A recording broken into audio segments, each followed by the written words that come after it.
Sejak saat itu, orang-orang mendatangi Nabi Yusuf untuk menafsirkan mimpi mereka.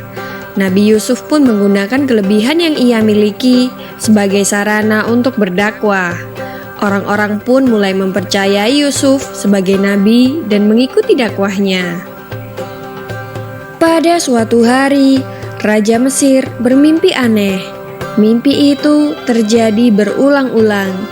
Ia pun kemudian mengumpulkan seluruh peramal mimpi ke istana dan ingin menanyakan apa arti mimpinya itu.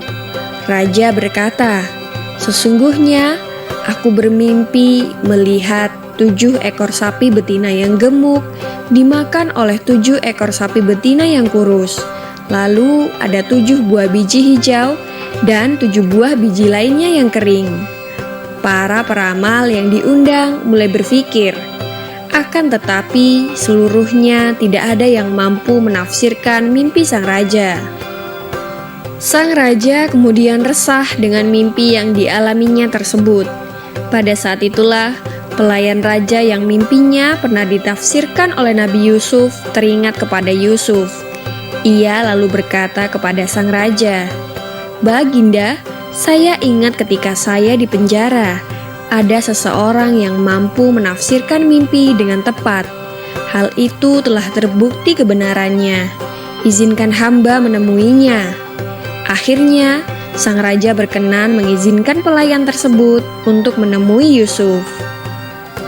Pelayan itu lalu menemui Nabi Yusuf. Ia menceritakan mimpi sang raja. "Hai Yusuf, sesungguhnya raja kami bermimpi dan tidak ada seorang pun yang mampu menafsirkannya. Oleh karena itu, terangkanlah kepada kami tentang 7 ekor sapi betina yang gemuk dimakan oleh 7 ekor sapi betina yang kurus. Lalu ada 7 buah biji hijau dan 7 buah biji lainnya yang kering." Yusuf lalu berkata, "Sahabatku, tafsir mimpi memberitahukan bahwa negeri Mesir akan mengalami masa subur selama 7 tahun. Tetapi kemudian negeri Mesir akan mengalami kemarau panjang selama 7 tahun pula." Pelayan itu berkata, "Sungguh situasi yang berat. Lalu bagaimana cara mengatasi masalah tersebut?" Yusuf menjawab, "Simpanlah hasil gandum kalian di waktu musim subur sebagai bekal untuk bertahan di musim kemarau yang panjang." Setelah selesai berdialog, pelayan tersebut berterima kasih kepada Nabi Yusuf. Ia segera menyampaikan tafsir mimpi kepada sang raja. Mendengar penjelasan itu, raja sangat senang. Sebagai balasannya, raja memerintahkan pengawalnya untuk membebaskan Nabi Yusuf. Akan tetapi, Nabi Yusuf menolak. Ia menolak dibebaskan sebelum perkaranya disidangkan dan ia diputuskan tidak bersalah. Kemudian sang raja kembali mengangkat permasalahan Yusuf. Ia mencoba untuk mencari kebenarannya. Semua orang yang terlibat dalam masalah tersebut dipanggil dan dimintai kesaksiannya atas peristiwa yang menimpa Yusuf. Pada saat itulah Zulaikha mengakui kesalahannya. Pengakuan Zulaikha menjadi bukti bahwa Yusuf memang tidak bersalah.